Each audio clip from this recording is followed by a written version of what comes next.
back to FFF, another episode here, and we'll jump right into it. So we have Kevin, resident Chelsea, Stefan, resident Antifan, and myself, right? And we want to discuss the Oil Clasico. Sorry, did I say that right? Yes, Oil Clasico, or the Oil Derby.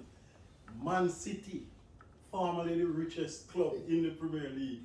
Second to Newcastle United, you know, where I have my 5% emotional equity, right?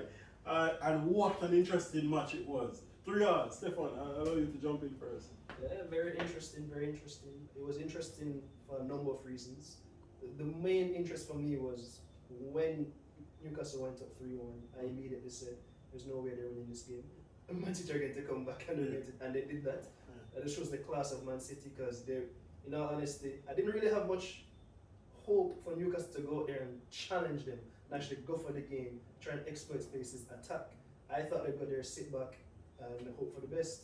They went down early, and I think if they probably didn't go down early, they probably would have gone that way. But them being forced into a position where they had to attack, St. Maximin, I know you guys are bigger fans of him than I am. I want to hear your opinion, right? Yeah. He probably had his best game in 4.5 years. About yeah. Incorrect. No, Incorrect definitely, statistics. Definitely about 4.5 years. You Unplayable. guys were watching him in France when I was watching. I know that for a fact. No, but watching the Premier League, right? And the best game in Premier League. Anchoring bias. Yeah. He has improved. Yeah. I think that's his first. Gucci headband, the only thing. He probably plays better without the Gucci headband. Yeah, that's without it. He's No. finally gotten 2 assists in 1 game. It's his first time he's ever done that in the EPL. Yeah. He's halfway to his total from those last things, year. we have to understand, you see, You can say it's the quality. Yeah. No. Some of the things when we don't show up on stats. That's what we're talking about, right? True. In the space where you create, Kyle Walker can't go and make good, right? I 100% agree with Yeah. that. And I was just about to say that. I'd say Kyle Walker won the game blow up for 15 minutes. And if your players are different and you have St. Maximin coming at you 24/7, you know, Kyle Walker jump on all the man backward all the time and the ball not even him confused. Yeah. And it's one of the worst things Yeah. to have that player running at time. I agree with you, Stefan. The first couple of times when I see one just come and say, ball is frustrated. Yeah. Because him have pace, him have skill, but him not have sense. When do we know him still not reach the optimal level of sense now? But him heading in the right You direction. say no based on 1 game. It's not even like he said. Hey, It's not even like he's had 3 games of good all football. the man have to do a play to wide to St. Max and Man City fall apart. Yeah. Everybody don't know what to do. Yeah. And who come off injured? Can not really happen. The first 5 minutes, I can still walk on. I said, coach, Yeah. beg your peace and can a ball there gonna kill you out there. No, no, no. Let John Stones take it. Huh? Yo, John Stones steals some. As a defender with him back turn. Twist him up. The game missed that. The game missed that type of play. See? Honestly, that's probably the perfect game for him Yeah. to do those things in because you know Man City are going to give you that space and he definitely capitalized on it. Man City played their defensively probably their worst performance in a long time. Everybody looked shaky back there, and yeah, he capitalized. So I give him his credit for that, but don't be an Arsenal fan. Don't be an Arsenal. Stop getting hype. No. Next week when the space is limited and then we have actually do something, hold him head up and actually tackle on somebody and put him across. Make we wait till next week, but give him flowers now, I'll right? give him his flowers The though. man. You know what annoyed me? You guys post him in the work in the group today. Where is the man and say, listen, man say I'm gonna do everything. in I see camera. right here. If St. Maximin goes to World Cup, I'm going to buy a France jersey with his name and number on it. Alright. Wear it here. Alright. If You not- hear it here. What You that hear it. tells you is Want a Gucci hedge. headband. And a Gucci headband. Alright. Right. So either you hedge the pound or the euro to the Jamaican dollar right now. Cause you go buy it. Yeah. Ball come out Yeah. and say, "Man, get in a squad." Yeah. After I see Sunday, it's the ball you need for your I think squad. there's 26 spots in the World Cup this year. Yeah. They have good 35. Five for my kids. Yeah. 35. The man But get nice it's not squad. gonna happen. It's not gonna The man happen. get nice squad, right? No worries. But no, we have to give Newcastle lots of credit though. Yeah, it's really Anyhow. I think it's funny that the darlings of English football management are the Steven Gerrards and the Frank Lampards, and Yeah. for the most part they both look like they're out of their depth. Yes. I was gonna say a little nicer. They're out of their depth. I went to their crap, they did their things in the Championship and Scotland, but yeah. Actually, they didn't do anything in the championship. Well, he almost got them promoted, did he not? Almost. Almost. And then he got Chelsea. And then you got Chelsea. See, you fail upwards. Sometimes you fail upwards sometimes. But now then you have Eddie Howe and you have Graham Potter, who actually look like they have something about them. Will those guys ever get the big jobs? Probably not. Difficult. Probably not. I wouldn't be surprised if Gerrard fails upward into Liverpool.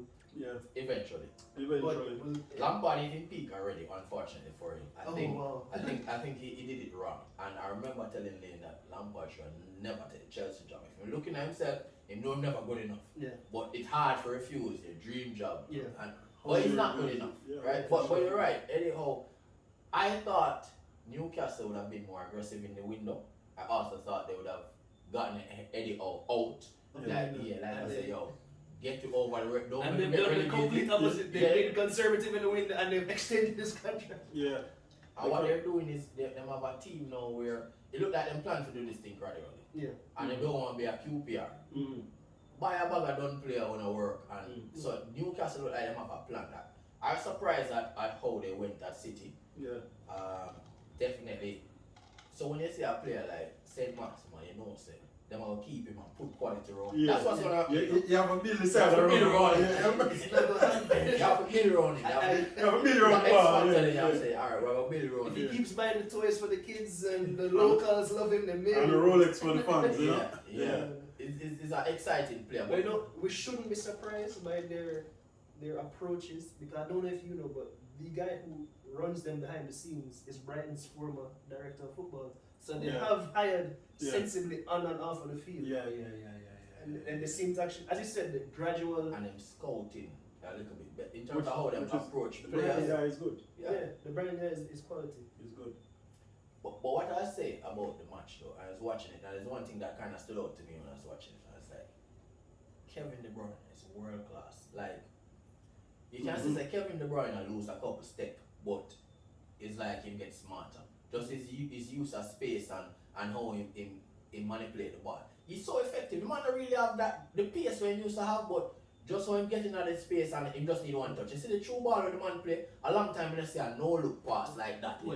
It looked peerless. I don't know if you remember that pass, the Pirlo fine against Germany in the World Cup. Yeah. Through the man foot in the man. Yeah.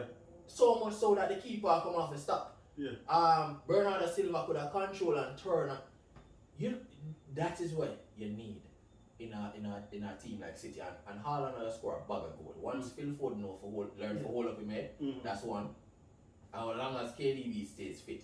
Because the one that the keeper made a safe one when Burr shoot the middle of two players. That run is on all the time. So if I'm KDB turn and save him, I can play it. And the man is powerful, him have pace, so you can bounce him off, he must score a bag of goal. I've seen a couple chances. I think Phil Foden too used to the fact that they don't have a central player that, you know, him do too much. There are a couple times them could just roll it across and put it in the net. And I want to touch on that point because we spoke about this the other day. They won 4-0 to Bournemouth, right? And we said, alright, you know, Phil Foden was selfish or we never say selfish, we got stupid. And we said, look, in a 4-0, you won't care. But in a game like the Newcastle match, I think they were 1-0 and there was a chance to go 2-1 for Phil Foden to square the ball across. That was two. It would have been 2-0. It would have been 2-0. 2-0, yeah. It Yeah. would have been 2-0. I would have been a tapping. And these are the decisions that cost you. I mean, again, we might not look at it. Relatively, it could cost you. It could cost you. We might not look at it at the end of the season, but if these things continue to persist, you'll continue to drop points or could potentially drop more points. I didn't hit out at the one against Bournemouth too much because young player. To me, Foden's a goal scorer. He should be scoring goals. So I want him. I think he's a very good shot. I want him shooting. I think he's got 15 in the last 2 seasons in our competitions. He should be a 15 in the league kind of player. But as you said, if every week him going through one-on-one and not passing it for easy tapping, that's when it becomes a problem. Especially when you sign that new contract and you're a 250 a week player now. Like your expectations rise. Yes, I want to score more goals, but I want to do the right thing as well. Make those passes. Go up too low, and then you can start shooting and dash for chance. What I say about him? Win the game for us. For an English player, I think he's very intelligent. He's very un-English, if there's ever such a thing, in terms of the way he plays. I think him just not used to Haaland as yet. That could be part. I just think that's it, because when Phil Foden is an intelligent player, so I think he's going to make the right thing. But I think he played for the most part City has been playing with no focal point. Yeah. It's 9 times out of 10 yeah. last year, he has to shoot. Yeah, he have to shoot, or even when he got to the byline, he have to bring it back around and restart Yeah. it. Versus a number 9 that's always gonna be there. So I think for the earlier part of the season, it's gonna be more De Bruyne that's gonna be that player who will get Haaland into those positions. And City is extremely hard to defend against now because, as we said a couple of weeks ago, them have the typical style of play where them can methodically break you down, or them kind of sit up on the counter, or one true pass can kill you because the man is fast and him powerful and him fearless. So the dynamism of the team is so much more. But I'm really impressed with Newcastle. I didn't see Newcastle getting I didn't see them getting a point in this match. No, for sure. Right? And if they did, I didn't see them getting it that way. that way also. Like 3-1 up. To actually try and take them on, call the ball. Send maximum. Yeah. I mean, Involving all 3 goals, you know. Yeah. was So, yeah, because he won the free kick. I don't remember the. Trippier is an X factor. Yeah. Oh, you won the free kick. He won the A free kick was excellent. It was an excellent free kick, Yeah, for sure. but they wouldn't have gotten it without. The same person, yeah. Yeah. But no, I will say that if you put him in space and you make him run 10 times out of 10, not 10, if you give him 10 runs in space, he can do some damage, 5 out of 10. He can get the foolishness for the most part, maybe. But we shall see. This is a player who's created 1 chance per He's game the most on exciting average. player in the league right now.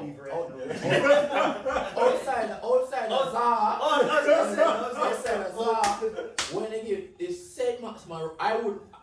Can you imagine Zaha, Eze, and Maximan on the same field? They are hurt. Yeah. It's too much. It's too much. But all I know It's is too much. everybody in the league watch a Man City match. And every right back in the league I said, jeez, I'm pissed. Yeah, man.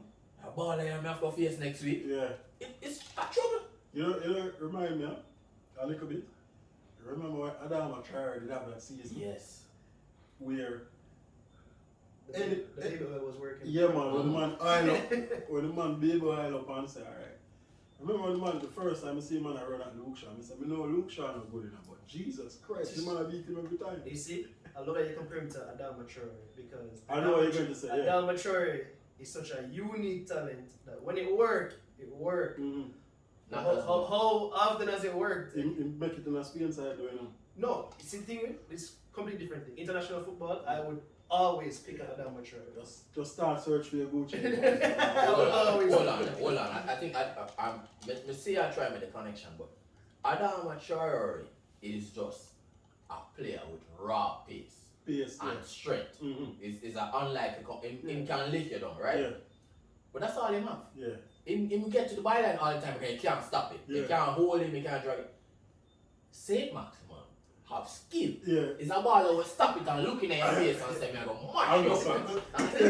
He don't even know what him do. Like, some of the time I don't think he know what him do. It's hard to stop it. Anybody Traore has created more chances over the life of the Yeah. But I think, remember we talked about. Traore have a better cross than Maximum. Yeah. But remember we But talked about Traore this is thing. like down the byline cross. Down the byline. If you put 2 players down there, Traore don't know what to do. Yeah. Put 2 players down there and say Max, man, I got tear them apart. Yeah. Is it You're me? probably busting 2 of them side. Yeah.